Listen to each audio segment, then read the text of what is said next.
प्यारे भाइयों, बहनों, माताओं और मेरे जिगर के टुकड़े जैसे युवा मित्रों, आप सभी को नमस्कार।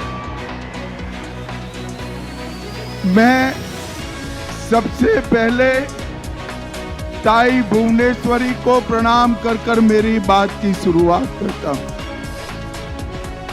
श्री सिद्धारूढ़ स्वामी, श्री मुरु सावीरा मठ, श्री मुरुग मठ और कनकदास जी महाराज को भी प्रणाम कर मेरी बात की शुरुआत। मैं जब यहाँ आया हूं तब कित्तूर रानी चेन्नम्मा और संगोली रायना को भी मनपूर्वक श्रद्धांजलि देकर मेरी बात की शुरुआत।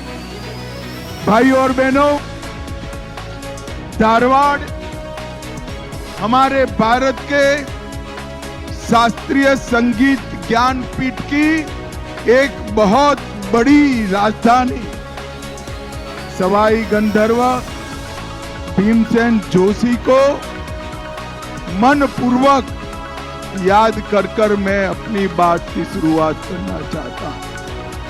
भाइयों और बहनों, ये चुनाव जो 2024 का है, ये ऐतिहासिक चुनाव में दो खेमे पड़ चुके हैं। एक और 12 लाख करोड़ के घपले, घोटाले, भ्रष्टाचार, करप्शन करने वाली कांग्रेस पार्टी है और दूसरी ओर 23 साल तक मुख्यमंत्री, प्रधानमंत्री रहने के बाद भी जिन पर 25 पैसे का आरोप नहीं लगा, ऐसे हमारे नरेंद्र मोदी। एक और गर्मी बढ़ते ही विदेश जाकर वैकेशन करने वाले भाई बहन है। पहचानते हो ना भाई? अरे पहचान तो है, नहीं पहचानते हो?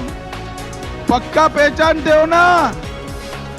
एक और विदेश में वैकेशन करने वाले भाई बहन है और दूसरी ओर 23 साल तक दीपावली की भी छुट्टी लिए बगैर सरहद पर जवानों के साथ दीपावली मनाने वाला नरेंद्र मोदी। एक और पीएफआई पर बैन लगाने वाले नरेंद्र मोदी है और दूसरी ओर एसडीपीआई का समर्थन लेने वाली कांग्रेस पार्टी। भाइयों बहनों, ये दोनों के बीच में तय करना है कि अगले 5 साल तक इस देश का प्रधानमंत्री कौन हो, इस देश का शासन किस पार्टी के साथ। मुझे बताओ हुबली धारवाड़ वालों, आप किसको पसंद करते हो? जोर से बोलो, किसको करते हो? और जोर से बोलो, किसको करते हो? अरे सिर्फ हुबली धारवाड़ नहीं, कश्मीर हो या कन्याकुमारी, बंगाल हो या गुजरात, मध्य प्रदेश हो या उत्तर प्रदेश, कर्नाटक हो या तमिलनाडु, सब जगह मोदी मोदी मोदी मोदी मोदी मोदी के नारे। भाई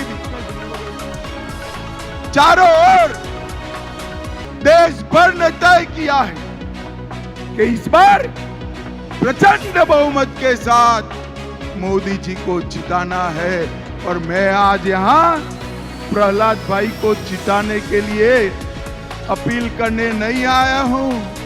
हुबली धारवाड़ वालों, प्रहलाद जी को इतने वोट से जिताइए कि अगले बार प्रहलाद के सामने कोई पर्चा डालने की हिम्मत न करे।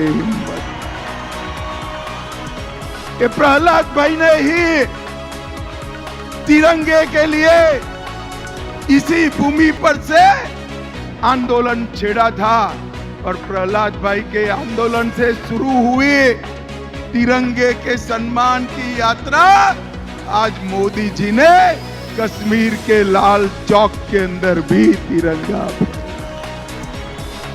मुझे बताओ हुबली धारवाड़ वालों, कि कश्मीर हमारा है या नहीं है? अरे जोर से बोलो, है या नहीं है? ये खड़गे साहब कहते हैं कर्नाटक राजस्थान वालों को कश्मीर से क्या लेन देन? अरे खड़गे साहब, आप 80 पार कर गए मगर कर्नाटक वालों को जान नहीं पाए। मेरे हुबली धारवाड़ का बच्चा बच्चा कश्मीर के लिए अपनी जान देने के लिए तैयार। भाइयों बहनों, मुझे बताओ धारा 370 हटनी चाहिए थी या नहीं हटनी चाहिए थी? जोर से बोलो, हटनी चाहिए थी या नहीं हटनी चाहिए थी? 70 साल से एक कांग्रेस पार्टी धारा 370 को अपने अनौरस संतान की तरह गोदी में खिलाती रही, वोट बैंक की राजनीति करती रही। मोदी जी को आपने 2019 में दूसरी बार प्रधानमंत्री बनाया। 5 अगस्त 2019 को धारा 370 को मोदी जी ने समाप्त कर दिया। भाइयों, समाप्त। अरे राहुल बाबा उस वक्त पार्लियामेंट में खड़े हो गए। कई बार तो मुझे लगता है कि पार्लियामेंट में न बोले तो कांग्रेस पार्टी का फैलाव हो जाए। ये खड़े हो गए, खड़े होकर बोले 370 मत हटाओ। मैंने पूछा क्यों न हटाए भाई? तो उन्होंने कहा कश्मीर में खून की नदियां बह गई। अरे राहुल बाबा, 5 साल हो गए, 5 साल खून की नदियां छोड़ो। किसी की कंकर चलाने की हिम्मत नहीं है, कंकर चलाने। माताओं, भाइयों, बहनों, मोदी जी ने देश को आतंकवाद से सुरक्षित। कांग्रेस की सरकार थी, सोनिया मनमोहन की सरकार थी, 10 साल चली। आए दिन आलिया, मालिया, जमालिया पाकिस्तान से घुस जाते थे, बम धमाके कर चले जाते, और मौनी बाबा मनमोहन सिंह कुछ नहीं बोलते थे। आपने मोदी जी को प्रधानमंत्री बनाया, पाकिस्तान ने उरी पुलवामा में फिर से हमला किया, मगर पाकिस्तान वाले भूल गए कि इस बार कांग्रेस नहीं भाजपा सरकार है और प्रधानमंत्री नरेंद्र मोदी है। नरेंद्र मोदी 10 ही दिन के अंदर सर्जिकल स्ट्राइक, एयर स्ट्राइक कर पाकिस्तान के घर में घुसकर आतंकवादियों का सफाया करने का काम नरेंद्र मोदी। भाई और बहनों, एक कांग्रेस पार्टी का चरित्र देखिए, कैरेक्टर देखिए। चुनाव जीतने के लिए एसडीपीआई की मदद ली और बनते ही, चुनाव आते ही बेंगलुरु में बम धमाका हुआ और कहने लगे गैस का सिलेंडर फटा। शर्म करो, शर्म करो। हमने एनआईए को जांच सौंपी और मालूम पड़ गया कि भारत विरोधी लोगों ने बम धमाके करे। भाई और बहनों, इन लोगों ने अपने वोट बैंक के लिए कर्नाटक की सुरक्षा को ताक पर रखने का काम एक कांग्रेस पार्टी। कर्नाटक की जनता ने तय करना है। एक और देश को सुरक्षित करने वाले नरेंद्र मोदी जी, और दूसरी ओर वोट बैंक के लिए बम धमाके हो तो परवाह नहीं, ऐसी कांग्रेस पार्टी है। ये दोनों के बीच में आपको निर्णय करना है। निर्णय, भाइयों बहनों, आप प्रहलाद भाई के नाम पर उनके सामने कमल का जो निशान है वहां बटन दबाएंगे तो आपका प्रहलाद जोशी को दिया हुआ एक एक वोट नरेंद्र मोदी जी को तीसरी बार प्रधानमंत्री बनाए। नरेंद्र मोदी जी को तीसरी बार प्रधानमंत्री बनाने का मतलब है देश से आतंकवाद को समाप्त कर, देश से नक्सलवाद को समाप्त, भारत के अर्थतंत्र को दुनिया का तीसरे नंबर का अर्थतंत्र बनाने का काम करना।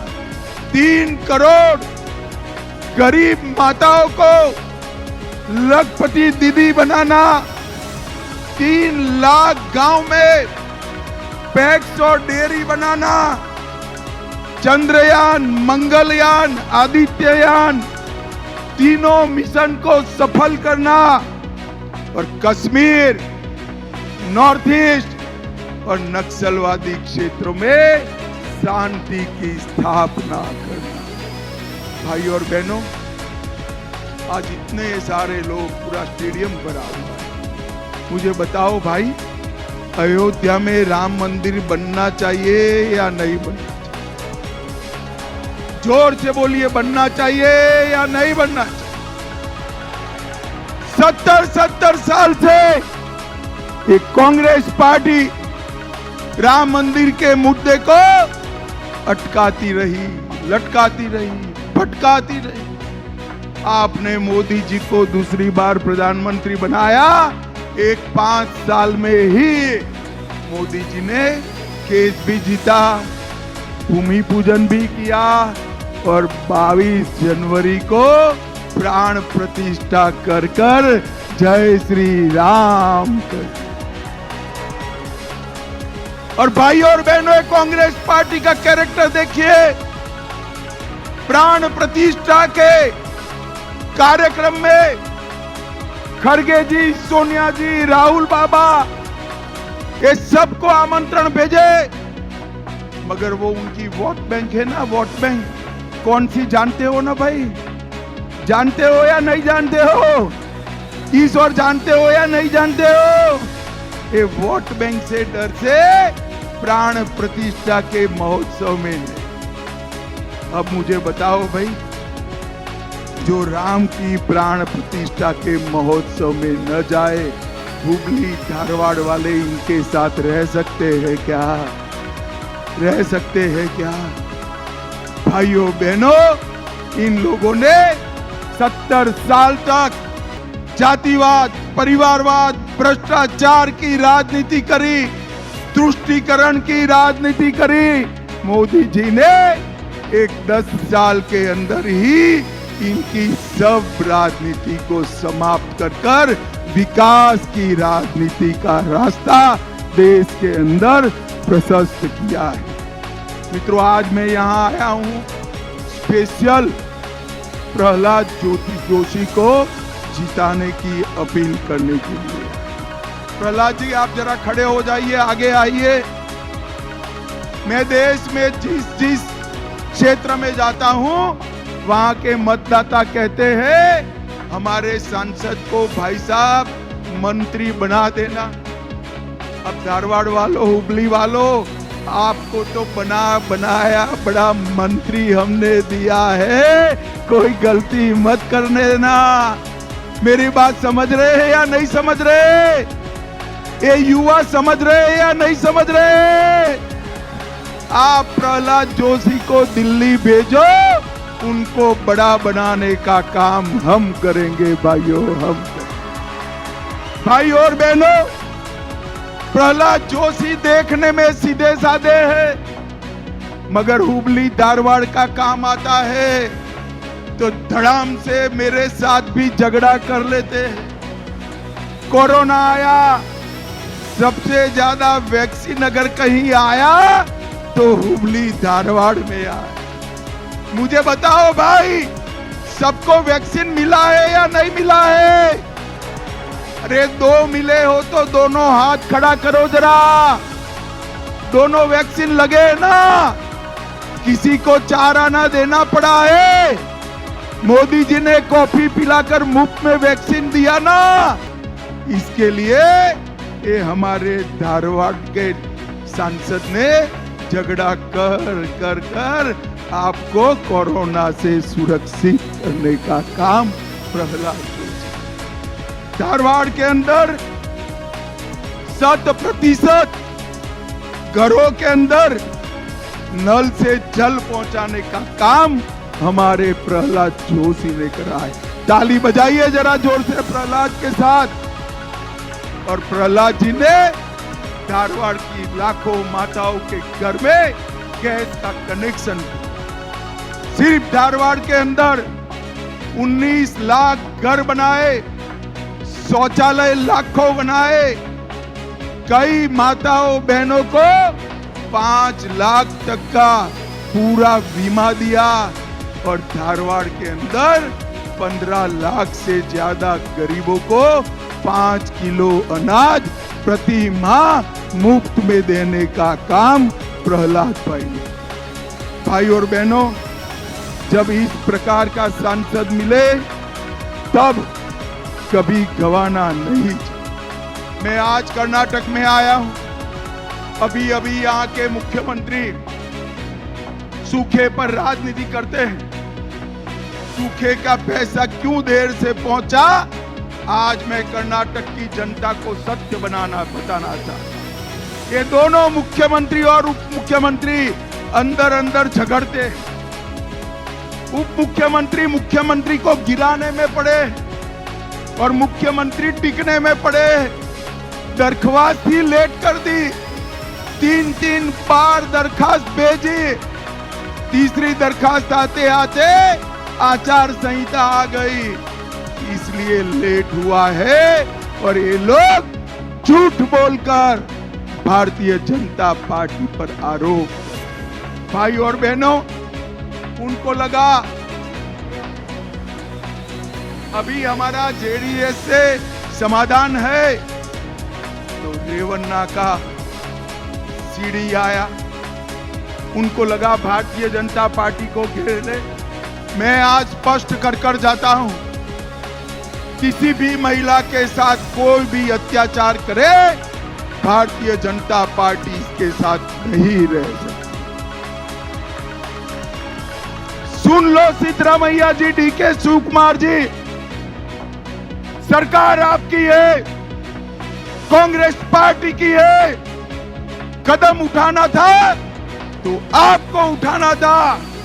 आपने जब तक वोकल लिगा बेल्ट का चुनाव न हो कोई कदम नहीं उठाया, राजनीति करी, उनको भाग जाने दिया। अरे हिम्मत है तो सच बताइए, आपके कारण जघन्य अपराध करने वाले भाग गए। मैं आज हुगली धारवाड़ वालों को बता दूं, भले हमारे साथी हो, हमारा स्टैंड स्पष्ट है। जो इस प्रकार के कृत्य करता है, कठोर से कठोर सजा उनको दिलानी चाहिए, देर नहीं करनी चाहिए। भाई और बहनों, ऐसे भयंकर अपराध में भी ये राजनीति कर रहे हैं। मैं आज कर्नाटक सरकार को पूछ रहा हूं, 18 अप्रैल को नेहा हिरेमठ की हत्या हुई, किसकी जिम्मेदारी है? भाइयों बहनों बताओ आप, किसकी जिम्मेदारी है? और ये कह रहे व्यक्तिगत मामला है। क्या बच्ची बन ठन कर कैंपस में नहीं जाएगी? आप सुरक्षा नहीं करोगे, इसकी हत्या कर दी जाएगी। अरे नहीं बन पड़ता है तो छोड़ दो, हम कर्नाटक को सुरक्षित करेंगे। भाई और बहनों, कर्नाटक की बच्चियों को इस सुरक्षा नहीं दे सकते। विधानसभा के अंदर पाकिस्तान जिंदाबाद के नारे लगते हैं और सिद्धरामैया जी कहते हैं मुझे सुनाई नहीं पड़ा। अरे सुनाई नहीं पड़ा तो कान रिपेयर कराओ। हमें दिल्ली में सुनाई पड़ा, माइनॉरिटी के इनके विधायक के घर को आग लग जाती। एसडीपीआई केरल में इनका समर्थन करती है। भाइयों बहनों, ये विकास नहीं कर सकते, तुष्टीकरण की राजनीति कर कर्नाटक को खतरे में डालने का काम। मोदी जी के आने से पहले कर्नाटक में 25 नेशनल हाईवे थे, 6000 किलोमीटर था, बैठो पैदल पे, आज 47 बने, 47 बने, 8000 किलोमीटर हुआ, 5 वंदे भारत ट्रेन हुई, मैसूर, चेन्नई, धारवाड़, बेंगलुरु, हैदराबाद, बेंगलुरु, बेंगलुरु, कोयम्बतूर, मंगलुरु, मडगांव वंदे भारत ट्रेन नरेंद्र मोदी जी ने चालू करी।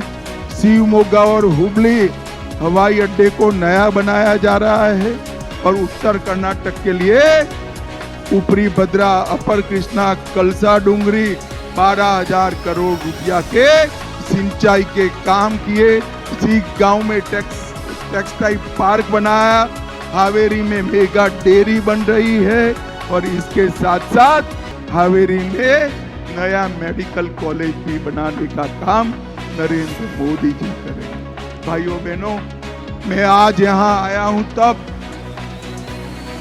कि डीके शिव कुमार को 10 साल तक कांग्रेस की सरकार चली, कर्नाटक को कितना रुपया? भाइयों बहनों, मेरी बात ध्यान से, 2004 से 14 10 साल में कर्नाटक को 1,42,000 करोड़ रुपया दिया, सिर्फ 1,42,000। और मोदी जी ने 10 साल में 4,98,000 रुपीस नरेंद्र मोदी जी। इसके अलावे 1.5 लाख करोड़ इंफ्रास्ट्रक्चर के लिए, 50,000 करोड़ रोड का, 75,000 करोड़ रेलवे में और 11,000 करोड़ एयरवेज के विकास के लिए किया। भाई और बहनों, मैं आपको बताऊं, गत चुनाव में भी आपने मोदी जी को 28 सीट दिया था। इस बार कंप्लीट स्वीप कर दीजिए, कांग्रेस को स्ट्रॉन्ग मैसेज दीजिए। मुझे बताओ, धारवाड़ हुबली वालों, प्रहलाद भाई को प्रचंड बहुमत से जिताओगे क्या? अरे क्या ऐसे बोलते हो भाई, जोर से बोलो, जिताओगे? कमल के निशान पर बटन दबाओगे? कर्नाटक की सारी सीटें मोदी जी की झोली में डालोगे? मोदी जी को तीसरी बार प्रधानमंत्री बनाओगे? 400 पार कराओगे? तो मेरे साथ दोनों हाथ उठाइए, उठाइए दोनों हाथ, विजय के संकल्प का मुट्ठी बीजिए और बोलिए जय श्री राम।